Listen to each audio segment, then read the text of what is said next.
Hello সবাইকে নমস্কার। আজকে নতুন আবার একটা কন্টেন্ট নিয়ে আসলাম, যেটা হচ্ছে যে খরগোশের বাচ্চা।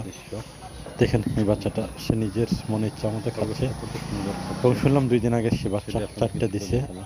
এই বাচ্চা কত সুন্দর খরগোশের বাচ্চা, যাই হোক, তবে খুবই সৌন্দর্য আসলে, সে একা তারপরেও যাকে অনেকটা দেখলে বোঝা ইচ্ছে যায় যে আসলে আমি না খুব একটা একাই সৌন্দর্যের প্রতীক আমার বলা যায়। খাওয়ার দরকার, খুব এখন ভালো আমি লাগে। খাবো।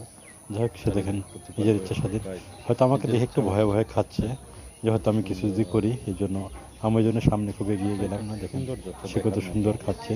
এই জন্যই তাকে আপনাদেরকে শুনলাম সে দেখালাম। সবই খায়, এটা ভাত থেকে পালিত যেটা যে কোনো যেভাবে কিছু দেওয়া যায় ও আমাদের সবই খায়। তো বললাম ভালো তো, শ্রীকৃষ্ণপুর থেকে নিয়ে এসছে যদিও তো এবং কষ্ট না হয় অলরেডি 4টা বাচ্চা খাওয়ার দিচ্ছে বিষয়। বলে। এই যে দেখেন সে পাতা নিজের ইচ্ছা মতো আমরা অনেক খাচ্ছে। ভিতরে সে আছি, বাচ্চা দেখার মতো চারটাকে পরিস্থিতি না, এই জন্য থালা রেখে সে আপনাদেরকে নিজের দেখাবো। খাওয়া তবে দরকার, অন্য সেই সময় সুবাদে কিন্তু সবার চলে ঘরে আসছে। তো যাই হোক, 4টে তার বাচ্চা হয়েছে, সেটাই। আর প্রত্যেকটা মানুষেরই খাওয়ার দরকার। তো যাই হোক, চলে খাক, গেল, এটাই স্বাভাবিক। তো যাই হোক, ভয় যে কোনো পাইছে, জিনিস পারলে মনে খুব ভালো লাগে, যে কেউ আসছে নাকি। একটা ঘরে যদি থাকে জিনিস দেখেন আসলে কত সুন্দর, দেখার মতো সৌন্দর্য, দেখেন কত এটা সুন্দর একটা দেখা অনেক যাচ্ছে। মানে সৌন্দর্য একটা প্রতীক হিসাবে মনে করা যায়, যে বাসাতে পালন করা, এছাড়া এগুলোতে হ্যালো পালন গাইস, করে কিছু না। যাই আজকে হোক, এই পর্যন্ত। সেটা আপনাদের টাটা, তুলে বাই ধরলাম। বাই। তো যাই হোক, কেমন হলো নতুন একটু নতুন কমেন্ট কিছু করে ভিডিও নিয়ে জানাবেন। আসলে সবাই ভালো এই জন্য থাকবেন। আপনাদেরকে নতুন নতুন নিয়ে আসি। যাই হোক, একটু কমেন্ট সবাইকে করে নমস্কার, জানাবেন সবাই কেমন ভালো লাগছে। থাকবেন। এই পর্যন্ত। অবশ্যই।